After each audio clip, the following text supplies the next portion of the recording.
Welcome back to our second hour of our lecture and the human commonality and the human cultural diversity and that we have been talking about has been part of the lecture for last week and today. And in order to take up the next part of the lecture, which is God's attitude, I would like to put one or two things back to your mind to know that fitting's non-relative meaning to um, relative cultural form. It's that now we now see that the acceptance of a certain degree of culture or cultural relativism is no real departure from what Orthodox Christianity has always contended. God is so desirous of reaching humans that he adapts his approach to human understanding. The major new things set forth here could be one, the more specific understanding of the cultural concomitants of such adaptation, and two, a greater understanding of a relationship between the supra cultural meaning. When you go back to chapter 7 of our book, we'll find that there to be conveyed and the cultural forms by means of which they must be expressed if they are not if they are to be intelligible to human being. It is this latter, the cultural form, that must be specific to the human receptors and therefore must vary from receptors to receptors and from culture to culture. The choice of form is crucial to the impact of the message, but situational and perhaps other factors in which the recipient is involved. The message to be conveyed, however, is a constant. It exists for all humans everywhere for as long or as humans inhabit the earth. Cultural form seems here as essential neutral vehicle employed by personal agents to express functions and meaning such as sinfulness, familiarness, or message of God's salvation, many of which are universal to all human beings at all times and in all places. A large number of these functions and meaning expressed via cultural form are, as far as we know, totally a matter of human expression. But God and Satan, usually or through not obligatorily in partnership with human being, also operates via culture challenge or channel forms to serve constant human functions to express thereby supercultural meaning. Many things about that could give you what you need to understand about supercultural and there and there and there. So there are illustrations that talks about various kinds of culture, like they says the cultural form refusal to work on the Sabbath, for example, conveying particularly meaning to each of several groups with whom Charles dealt. Some of these meaning may be depicted thus: the cultural form observed of the Sabbath possible meaning devotion to God, formal obedience to God's law, formal obedience to Hebrew religious, fear the disobedience in or disobedience nigh brings misfortune. The operations of a religion or the religious leader, the pride in living up to the letter of the law. It depends on how you can look at it and how you can function and make it work according to the pattern. Now, seeing beyond relativism to content and universes such as the sinfulness of all people enable us to see the validity of cross-cultural witness to the gospel message. But if response to this message is not to be evaluated in terms of subsequent changes in the form of a people culture, how is it to be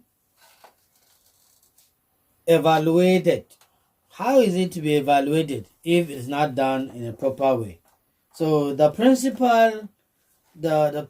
principle here seems to be that Christianness lies primarily in the functions, several and meaningful, conveyed by the cultural form employed, rather than in the form themselves.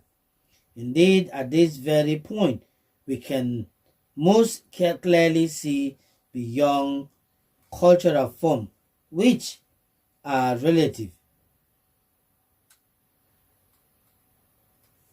It is for the purpose of leading people into a relationship with Him.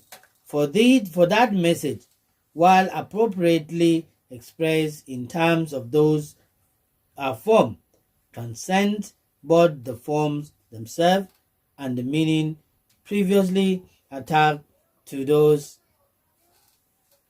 forms. That is, God seeks to use and to cooperate with human beings in the continued use of relative cultural form to express absolute supra-cultural meaning.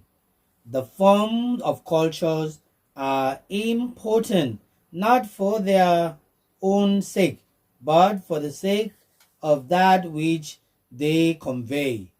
And an appropriate fit between form and content is all important in our system. Friends and my student, this is the end of this issue of cultural diversity and human commonality, which involves in our way of life in culture.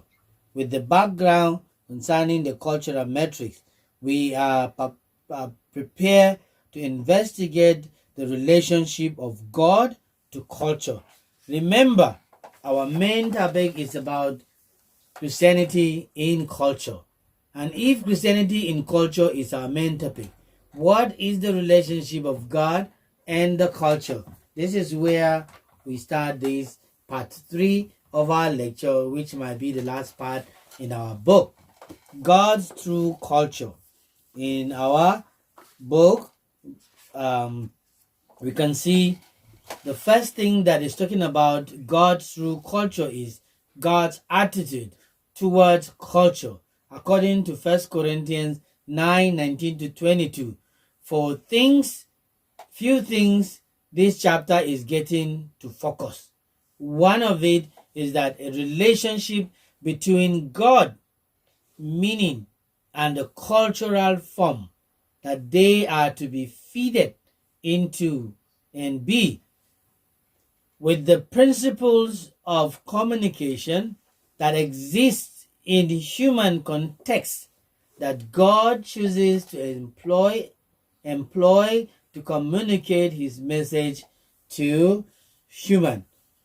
Now, God has various ways in communicating to people, and that is why In this aspect, the basic position of developed in the present chapter against the background of various theories that have been advanced concerning God's relationship to culture. First, we treat the question of the origination of culture, and then we dealt with the theory that God is antagonistic towards human culture. This is followed by discussing two God in culture position and five God above culture position.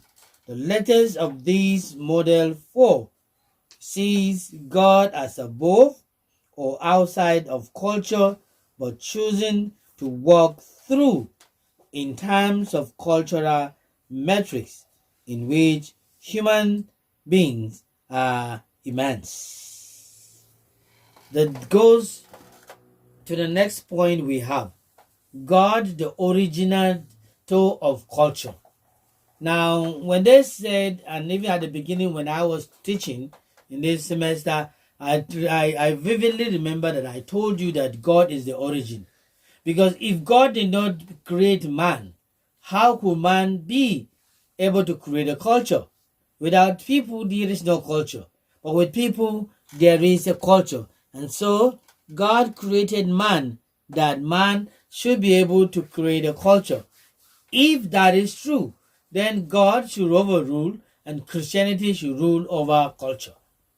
It is crucial in treating a topic such as this to give attention to just what God's position is with regard to what? To culture. What is the position of God in regard to culture? What is God trying to give us in regard to culture? What do we know about what culture is all about?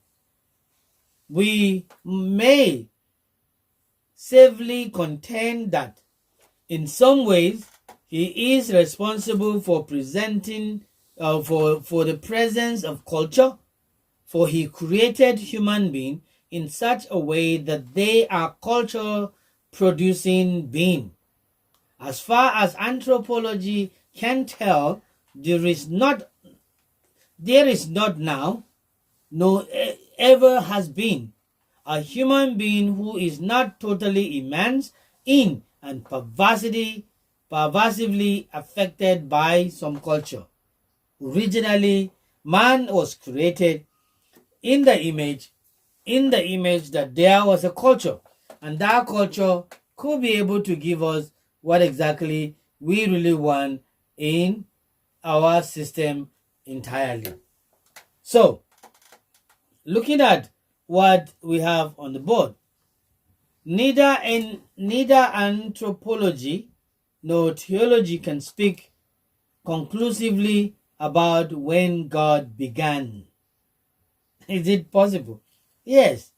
It's difficult to see. It's difficult to say. And it's difficult to attest to what it has to be. But if you allow me, we can say that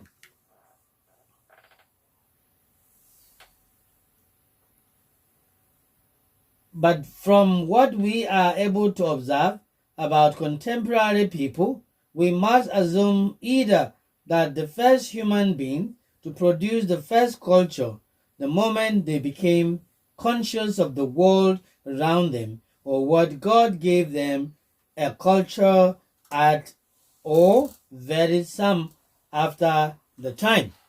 Okay? So some might contend that the productions of culture did not start until after humans fall into sin and were banished from Eden. But what one decides with regard to the beginning points for the development or deceptions of culture.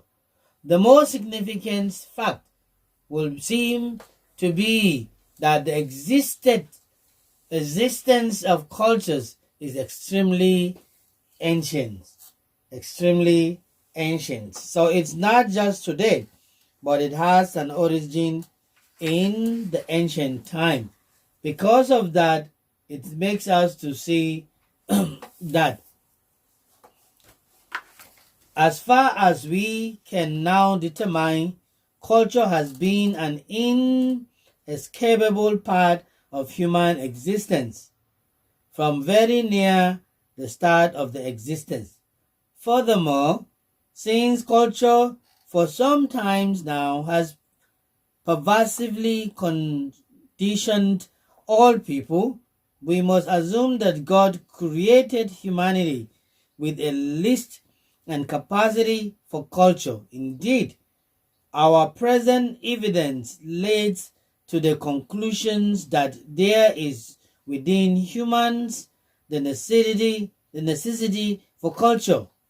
Human beings do not seem to function well in the absence of clearly defined and consistent guidelines for behavior.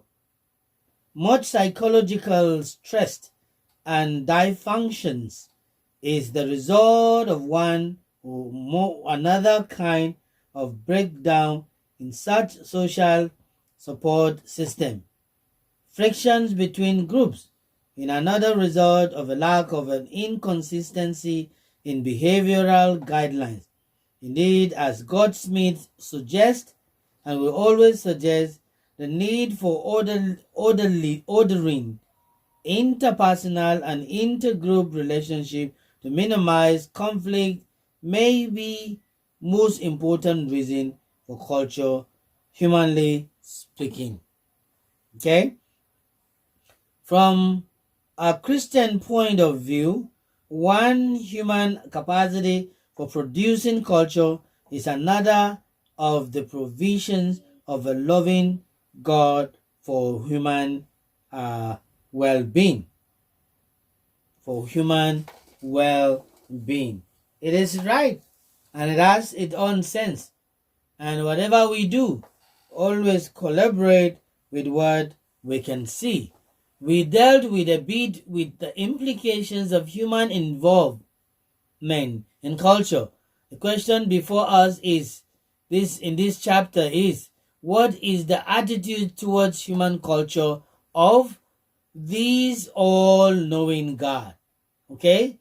These all-knowing God who created humans being with a capacity to produce and modify cultural system in which they are totally inextricably immense in life.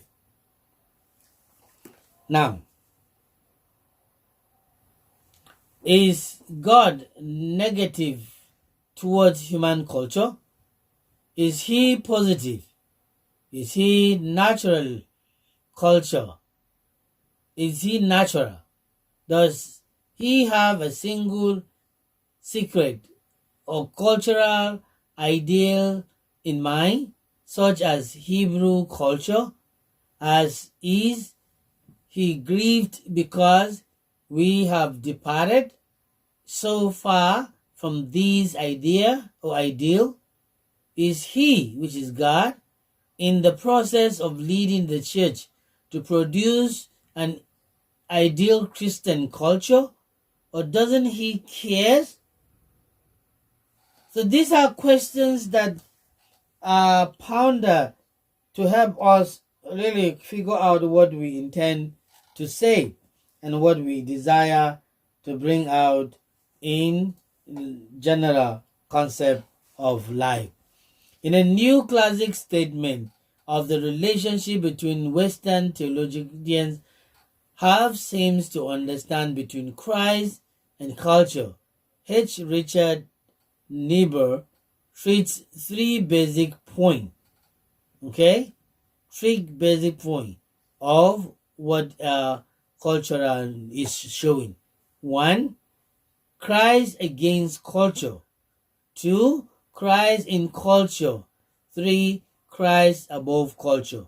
The following treatment, while in debated to Niebuhr and similar to his in many respects charts a slightly different course at many points to prove what he intends to talk about as a reality of Christ or God in culture.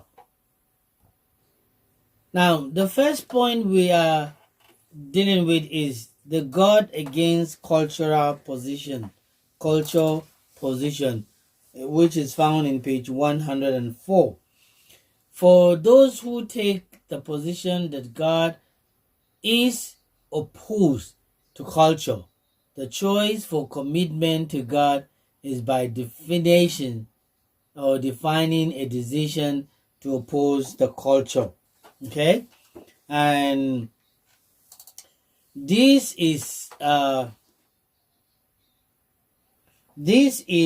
true, or this is a radical position which identifies culture with the world as used in the passages such as 1 John 2 verse 15 to 16 and 1 John 5:19, where Christians are enjoined against loving the world, since the world is in the power of the evil one.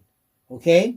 They take such passage that God is death set against human culture, since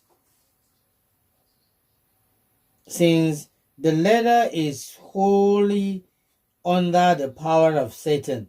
To those who hold this view, the essence of culture, or rather, the latter is wholly under the power of Satan. To those who hold this view, the essence of culture is the evil that they see around them. And the way to holiness is to escape from the condemned, which is the world. This is the widespread and ancient position found in the very beginning of Christianity, in antagonistic of earlier Christians towards Jewish culture, and so far, so on and so on. In response to Roman persecution towards Greek Roman culture, at the later date, monastic order were developed in the belief that true holiness can be against or maintained only by coming out from among them into physical separation from the evil world, which is culture around them. Okay, this is what it's trying to give us about what we supposed to say. In contemporary experience, a variety of fundamentalist groups have strongly endorsed such an interpretations of culture and encourage near monastic separationness in attitude, if not actual physical arrangement. It's possible? Yeah, it's possible. It's possible because it maintains whatever it comes to be. Okay? Such an approach to culture, at least to other culture, has also characterized a disproportionate number of missionaries, even from more moderate churches.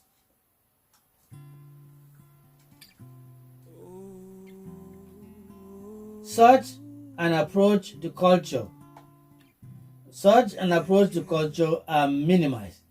These have come to require to their convert, as did the first century Judaizers, the abandonment of much or all of their own cultural system as a concomitant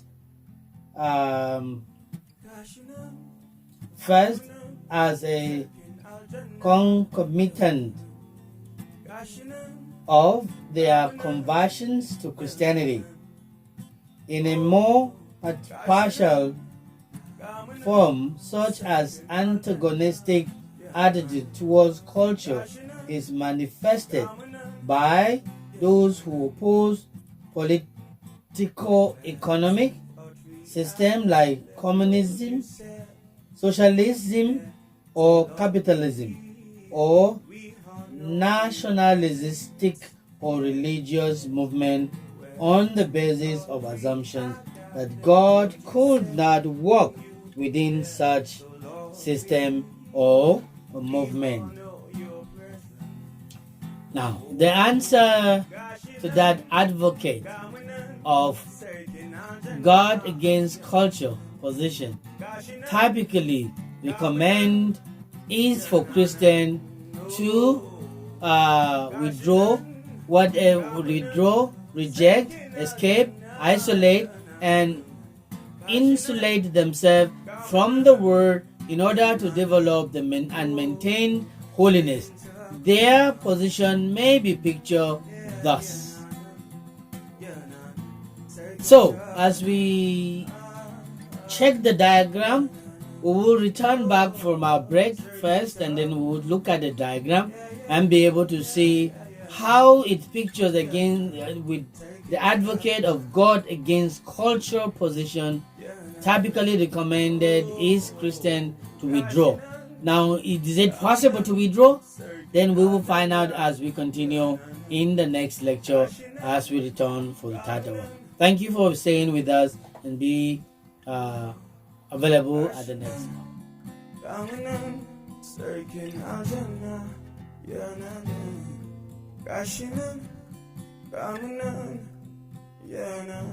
Thank you, God, for your presence.